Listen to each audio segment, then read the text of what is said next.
అయితే మన రాష్ట్ర ప్రభుత్వం రేవంత్ రెడ్డి గారు, గౌరవ ముఖ్యమంత్రి రేవంత్ రెడ్డి గారు మా నేతల మీద ఎంతో దయదలిచి మాకు పని కల్పిస్తున్నారు. పని కల్పించడంతో పాటు మాకు సంవత్సరం పొడవునా ఉపాధి కల్పించేందుకు మనకు చీరల ఆర్డర్ అని ఇవ్వడం జరుగుతుంది. ఈ చీరల ఆర్డర్ అనేది మా నేతలకు ఎంతో భరోసానిస్తుంది, ఆత్మస్థైర్యాన్ని ఇస్తుంది, ధైర్యాన్ని ఇస్తుంది. అదేవిధంగా మేము ఆర్థికంగా నిలదొక్కునేందుకు కూడా చాలా ఉపయోగపడుతుంది. చాలా ఏళ్ళ పోరాటం తర్వాత మనకు యారన్ బ్యాంక్ కూడా మంజూరు చేయడం జరిగింది.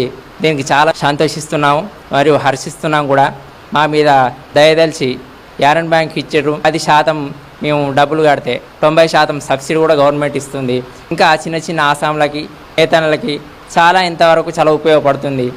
అదేవిధంగా ఇటు చీరల ప్రోగ్రాం ఇచ్చినందుకు సిరిసిల్ల యావత్తు దాదాపు 5,000 మంది కార్మికులకు 1,500 మంది సంవత్సరం పొడవునా పని కల్పుతుంది. దీనివల్ల వీళ్ళు ఆర్థికంగా నిలదొక్కుకోవడం కాకుండా వాళ్ళ యొక్క ఆర్థిక పరిస్థితి చక్కదిద్దుకుంటూ ఆశిస్తున్నాను.